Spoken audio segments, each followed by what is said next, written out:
Asante sana mpenzi mtazamaji wa Tanganyika TV. Hii ni TV yako ambayo inakuwa nakupa update mbalimbali. Siku ya leo mpenzi mtazamaji, ni siku ambayo nchini Jamhuri ya Kidemokrasia ya Kongo, nchi nzima ilikuwa ni siku ya mwisho ya mitihani ya taifa kwa awamu ya kwanza, ama tunasema dissertation ama examen hors session.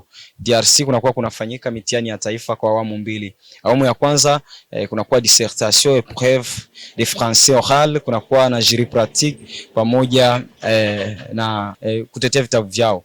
Vile vile kuna awamu ya pili ambao ndio inakuwa sasa ule mtihani wa taifa mkubwa ambao unakuja awamu ya pili. Kwa sasa ni awamu ya kwanza ambako leo wanafunzi walikwenda kumaliza, na tulitembelea katika moja ya center za mitihani kwa ajili ya kuzungumza na wanafunzi ili kujua ni kipi ambacho waliweza kukifanya, ni changamoto zipi ambazo walikumbana nazo, na mitihani ilikuwa vipi kwa awamu hii ikiwa ni mara yao ya kwanza kwa wao kuweza kushiriki.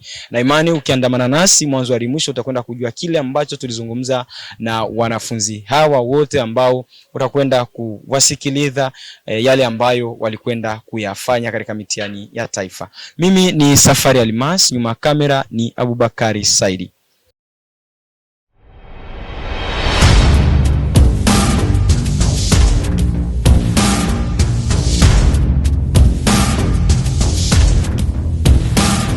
Mimi kwa majina naitwa Imurani Amimu. Kwa mwanafunzi wa wapi? Nasomea ku Mwenge wa Taifa. Ndio. Labda leo ikiwa ni siku ya 4 mlikwenda kumaliza mitihani yenu. Labda ilipitaje mitihani? Mitihani yenyewe ilipita vizuri kabisa. Hakukuwa hata tatizo moja. Na kuna wale wengine ambao wanasemaga kwamba mitihani ya taifa waga ni migumu na kama hakuna mtu ambaye anafaulu mitihani hiyo. Wewe kwa upande wako uliiona vipi? Mimi mitihani ya taifa sio migumu. Inaomba tu ni kujiandaa. Ukiwa umeandaliwa vizuri kwenye mitihani ya taifa, utaona ni mtihani si mgumu, bali ni mwepesi sana kama wamekuandaa. Na kama hujaandaliwa utahangaika kwenye hiyo mitihani, kwani utaona ni migumu sana. Yaani utaona sio mitihani ya size yako. Na labda kwa upande wa changamoto, kwa kila kitu waga kina changamoto yake. Wewe kwa gisi mlikwenda kuanza mitihani na kumaliza, hakuna changamoto ambayo uliona wala itilafu yote ambayo uliona kwa upande wa wasimamizi ama viongozi wa shule? Wasimamizi walikuwa vizuri kabisa. Wasimamizi walikuwa vizuri, walikuwa wanatupanga vizuri kwenye mistari, na hata wakuongoza tu waliongoza vizuri. Sikuona hata tatizo moja ambayo ilitokea kwenye mitihani yetu hapa. Tunakushukuru. Kwa majina mimi naitwa Kebe Tresor Kado. Uko mwanafunzi wapi? Mwanafunzi wa college. Ndio, mlimaliza mitihani yenu leo, mkiwa wanafunzi wa kidato cha 6 ndio walikuwa naita hapo awali, la kwa sasa ni kidato cha 4 form 4. Kwenu mitihani ilipita vipi? Kwetu mitihani ilipita ni sawa, japokuwa kuna ugumu, ila kwa neema ya Mungu na vingine tulimaliza. Kwa kuwa sisi wote tuliweza kusoma, na wakati mtu yuko kwenye mitaa bwana, uoga wanasema mtihani ya taifa ni migumu. Wewe siku yako ya kwanza kufika tu ndani ya class ambao ulipelekewa kwa ajili ya kufanya mitihani, ile siku yako ya kwanza unakaa chini na unaona mtihani, kipi kilikujia kichwani mara ya kwanza? Ndio watu huongea kuwa mitihani migumu, ila nilivyoona sijaona ugumu wote. Na nilivyoona tu karatasi na njia, na akili kanituma nianze kutumika. Japokuwa nilikuwa sijui. Ndio. Siku ya kwanza ni siku ambayo kila mtu alichagua mada yake, ima tunasema sujet kwa Kifaransa, kwa ajili ya kuiongelea na kuweza kuichakanua kulingana na jinsi ambavyo mnasoma. Wewe unaweza kukumbuka ni sujet gani ambayo uliweza kuichagua kwa ajili ya kuitumika, ima kwa ajili ya kuideveloper? Sijui ama ilikuwa ya kukomandi. Sujet yangu ilikuwa ni ya kudiscuter. Apropos na voyage. Ndio. Na nilidiscuter vizuri, japokuwa sikujaza karatasi pande zote mbili. Ila pande moja nilijaza na nikamaliza. Ndio.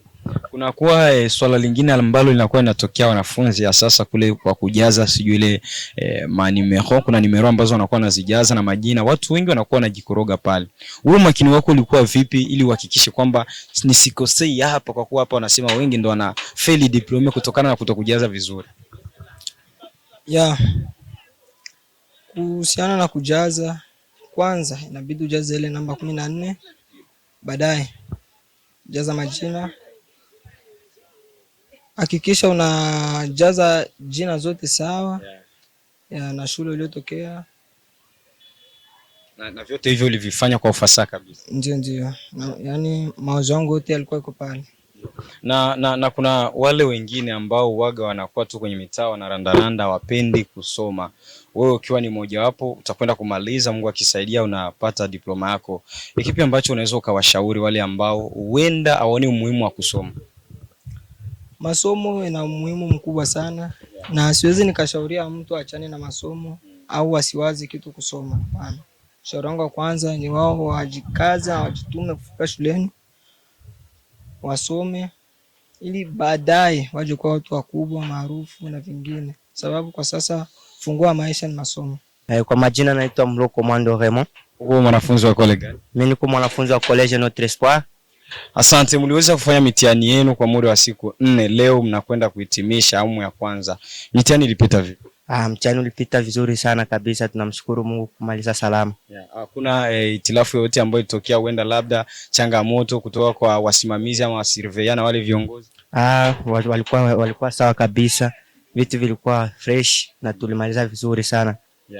Siku ya kwanza mliweza kutumika dissertation. Hivi unaweza kumbuka mara ambayo ulichagua masije? Sije nilichagua mimi naweza kumbuka. Ni sije nasema ke tuseme on voulait trop gagner, maana vingine pale kuko vingine. Ina maana kushikilia kile ambacho maana sikuikamatilia mkichwa sawa.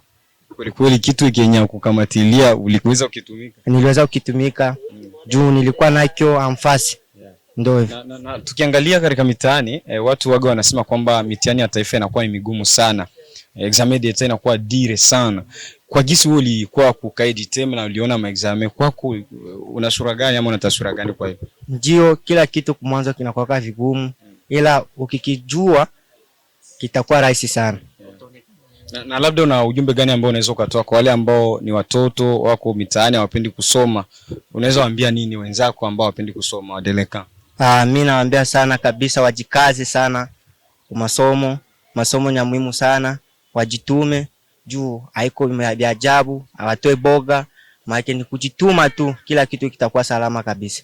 Tunakushukuru. Merci. Habari za muda huu mpendwa mtazamaji wa Tanganyika TV. Kwa jina naitwa Suzana Mbokile, natokea kitengo cha biashara na manunuzi hapa Tanganyika TV. Nipende kuchukua fursa hii kukaribisha hewe mfanyabiashara kutangaza biashara yako pamoja nasi. Maana katika ulimwengu huu wa sasa, media kama Tanganyika TV ndio mahara pekee ambapo unaweza kukuza na kuendeleza biashara yako. Haijalishi ni biashara ipi unayofanya, ina mtaji mkubwa au mdogo. Tanganyika TV inaweza kukuweka karibu na wateja wako na kukuza manunuzi ya bidhaa zako unazouza.